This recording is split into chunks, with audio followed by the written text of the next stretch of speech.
when I was listing houses, like the first thing I had to change is I had agents that were been in the business longer than me, sold more houses than me, or like had more expensive suits than I had, more expensive cars than I had. Sure. So I had to figure out like what was my talk track, and my talk track was 100%. Like I shifted the whole thing and saying before we even get started, I want to know what happens if this house doesn't sell. Yeah. Hey, hello. Hi.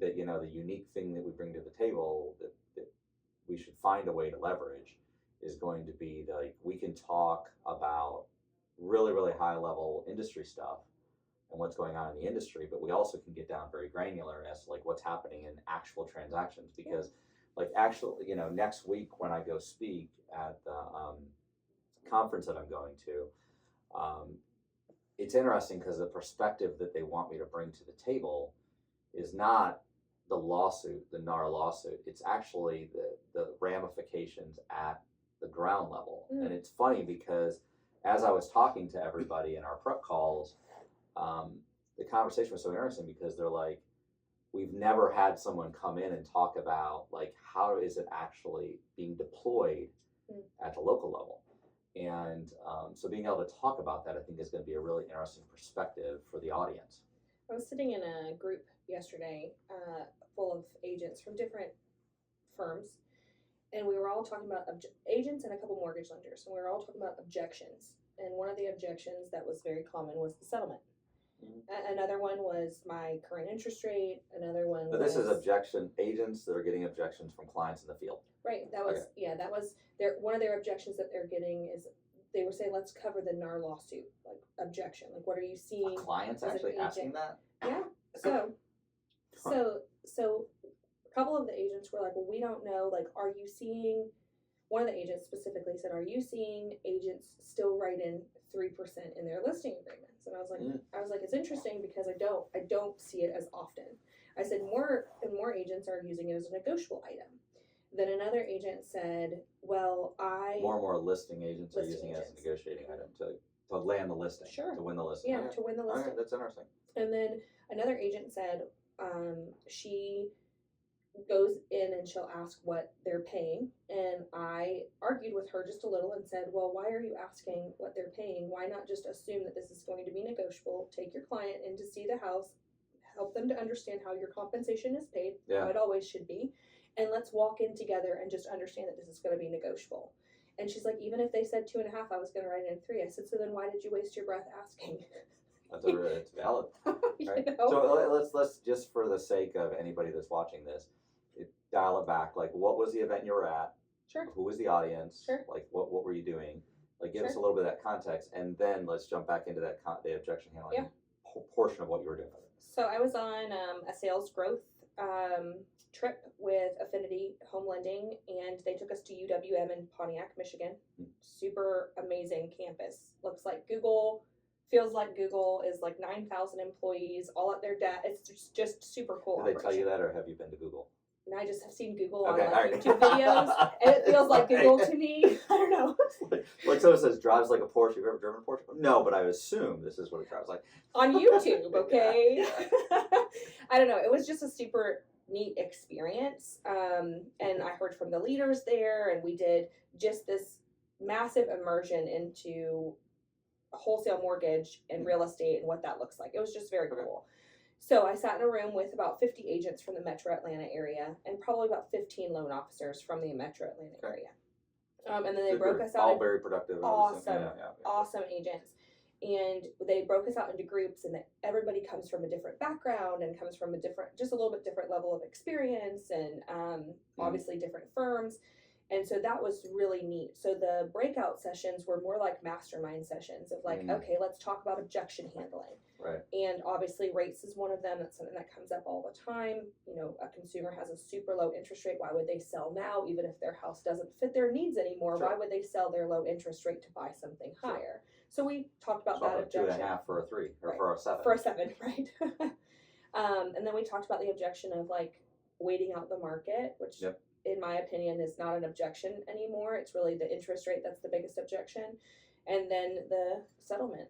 Okay, so let's take them one topic at a time. Let's get Sure. back into the settlement. Okay.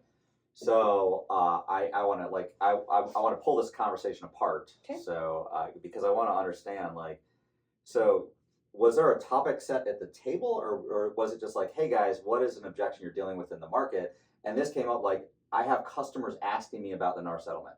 So they polled the audience and said there's 50 Yeah. agents, 15 loan officers. They polled the audience and was like, hey, give us 3 objections that you hear, and the NAR lawsuit was one of them.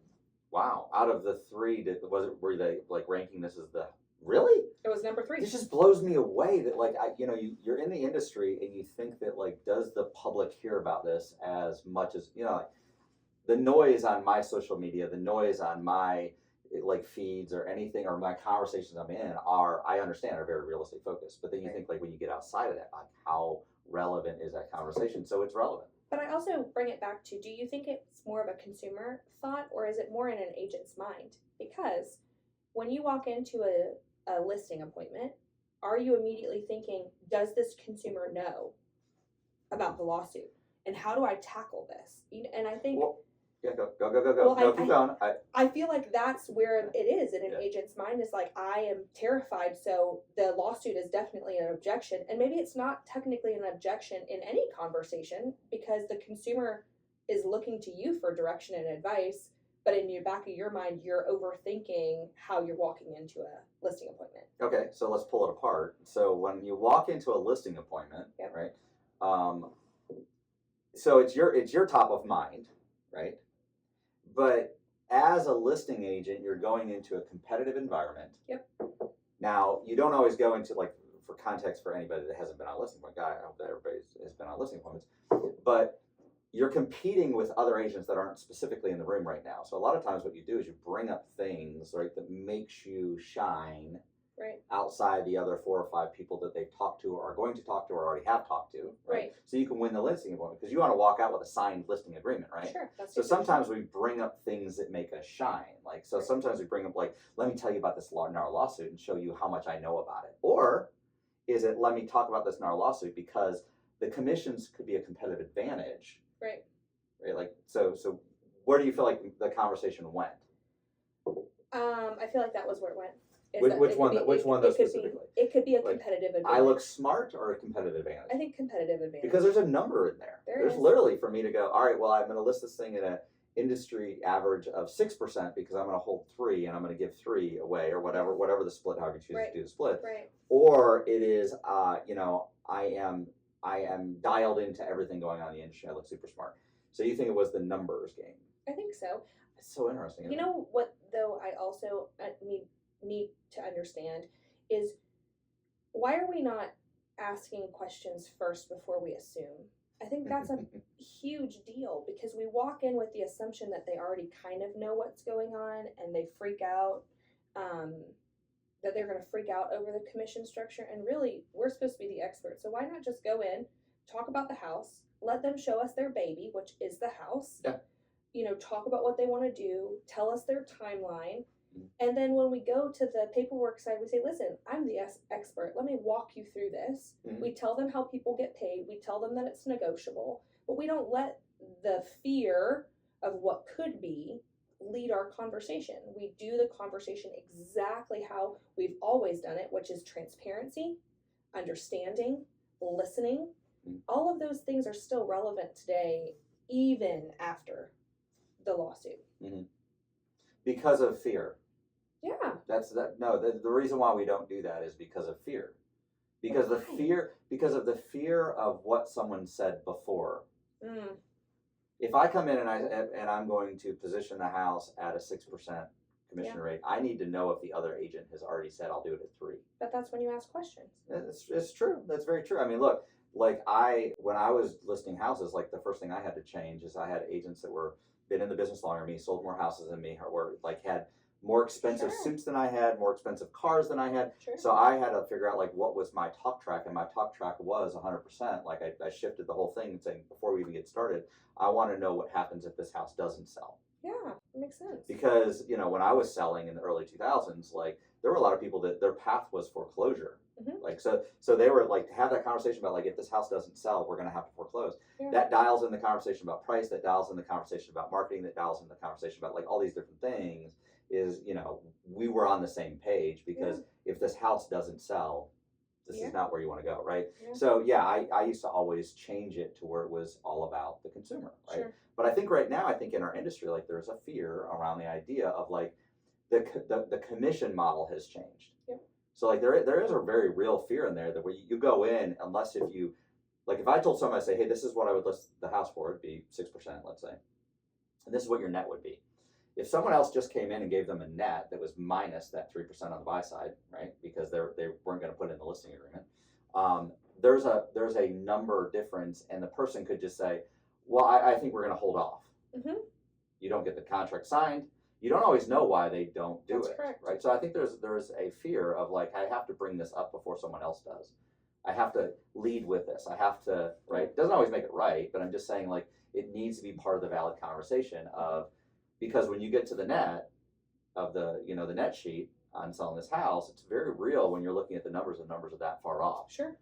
Consumers don't always lead by saying, hey, Leah, I would love to list with you, but Bob was going to list and we're going to net more money. Let's talk about that. They don't always say that. They just say, Leah, we got to think about it. That's right. Right. So you need to have a strategy as a listing agent going into a listing on how you're going to position yourself. Mm-hmm. No matter what the competition does, right? No matter what the competition does, you should have a strategy on what that looks like, and you should be able to be transparent. I think another thing that we miss out in this industry is we love to hear ourselves talk.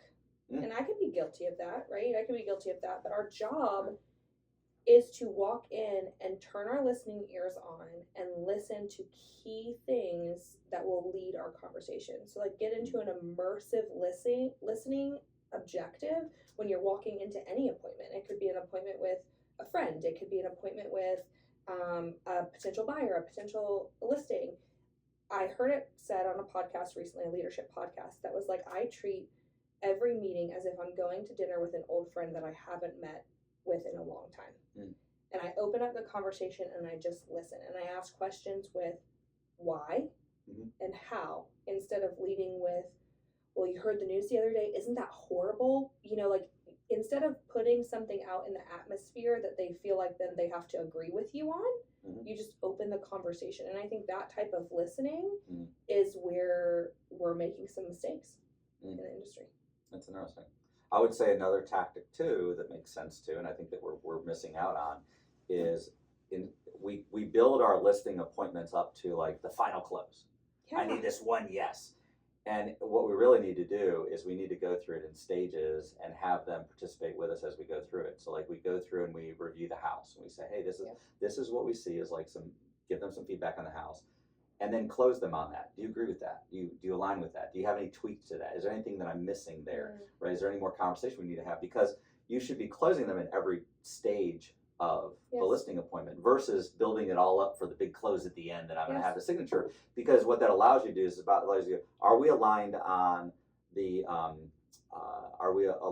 condition the house needs to be in to list? Are we aligned on the marketing that we need to do? Are we aligned on the pricing of the house? Are we aligned on the commission model, right? Like, so you can take the actual listing appointment into pieces and say, hey, I want to get aligned with you on the condition of the house, right? You get them aligned on that, right? And then there's comfort that happens there. And they say, now we need to align on the marketing. We need to align on these pieces. But you bring them along, and you start getting yeses. And there's yes. And then Exactly. when you say, let's sign, and they say, I don't know why. Well, why not? Why wouldn't you? Like you just said. Well, it wasn't these things. Right. Right. Maybe it was the commission. Maybe it narrows it down. But yeah, I think that's very interesting. What were some other objections that they had? Interest rate. And what was super cool, and I saw a lender do this in the breakouts. He said, you gotta talk like this. You're in this situation where you have an interest rate that's up here, right? 7% interest rate, and then in your mind, your house value is down here currently, right? You still have affordable housing, and then you have an interest rate up here. He says, but you're living in a 3% house, 3% interest rate house because it's comfortable as far as payment is concerned. Yeah. He says, but when you're thinking that maybe the interest rates will come down, and again, this is a maybe, this is not a definite, he's kind of going through this model. He says, when the interest rates go down, what do you think happens to the prices? Goes up. He says, so now you have the same payment with an interest rate that you're proud of, but a house price that you're embarrassed by. Yeah. He says it's a consumer demand model. He says right now you can get some closing costs to offset rate, which is true. You can still get an affordable house at a price that you're not embarrassed by. Yes, the rate is up here, but you can refinance if the rate comes down. And it's not that cheesy saying of like marry the house, date the rate type of thing, but it is. Like, why would you live in a 3-bedroom, 2-bath house with a 3% interest rate when you have 4 children if it's not comfortable for you anymore? Yeah. Yes, that payment is comfortable, but how comfortable are you really? And if the house price goes from $460 to $570, but the interest rate's at 4.5%, it's huge. It's a huge jump. But I'm just kind of giving you an example. Like, if it goes up by $100,000, but your interest rate goes down to 4.5, which I don't even know if we'll get back in the 4s. But if it goes to 4.5, your payment is relatively the same. It's a cost of waiting, right? Well, the problem is too is that the price you pay for a house is an absolute. Correct. The interest rate is not. It's not. Right, and I think it's so funny. Like everybody is waiting for the interest rate to come down, but yet they're willing to pay an absolute that's higher, but have a variable that they're waiting for the variable to come down. It's like, why don't you go out? You win on the buy. Like the win is like, what is the purchase price of the house, and then I figure out how to finance it. Right, like that's. Because your goal is equity. So like what you're doing when you're buying a house is you're building sustainable equity in your home. So like you buy at a certain price and you build wealth from the price that you buy. So why would you buy high with a low interest? It just doesn't make sense. So when he did this scale, I was like, ooh, I like the hand motions. It's good. And this goes down, this goes up. And it's very So true. it's I mean, as you start having interest rates coming down, you know, the price of homes will go up because the demand will go up. That's right. When demand goes up, then the price of the asset goes up. It's pretty easy. The supply and demand market. So. That's right. What was the third one? Waiting out the market. Waiting out the market. Which I don't even think is relevant. Somebody had brought it up, but I think it comes back to news. Yeah. So what we discussed is... I think there's a lot of parents that disagree with that. You know, like quit waiting out the market. Go buy something. Go Get buy out of my something. house. Like, wonder who that could quit be. squatting in my house. Wonder if that's relevant to anybody in this room. One of the things that we talked about was that we think it's news related, right? It's media related. So what people are seeing is they're seeing all these things happen in the market, and so they feel like they need to wait because of what's happening globally and with the nation. But it's not directly impacting the Georgia market. Like, what are you waiting on? Is I guess the question that we pose, and none of us could answer that. Like when we were talking about what are you waiting on, nobody could answer it. It all tied back to interest rate. Why are we waiting on the interest rate? Again, we just discussed that, you know. So even though that's an objection, none of us could really answer that question. Like we don't understand why they're waiting. Right. Yeah. It's so true. Like we look at national news and national reports, and we get freaked out, and we're scared of like, we're not right at this moment. Like there's a perfect time. It's like, no, I mean, what is it? The appreciation of homes. There's never been a 10-year span of time where homes did not appreciate. So like even during the 2008 crisis and all this, so there's always like if you're going to own a home for 10 years, right now is the right time to buy. Actually, right. What happened is COVID, I think, scared people because the appreciation of homes, again, demand, right? Yep. It skyrocketed. It was 26% one year, it was 28% the next, or vice versa. And we are usually on a 3 to 6% appreciation per year, and that's what kind of drove a lot of people like, oh my gosh, hold the brakes, everything went down. But what happened is that we leveled. And now we're at a level appreciation. We're still gaining. If you look at the value of your home today versus the value of your home last year, you gained value. Your asset is always appreciating. I mean, I think that's relevant. Well, I mean, the other thing too is that the demand for housing was actually underserviced for about a 10-year span of time. So I think it was 2008. There was that decade.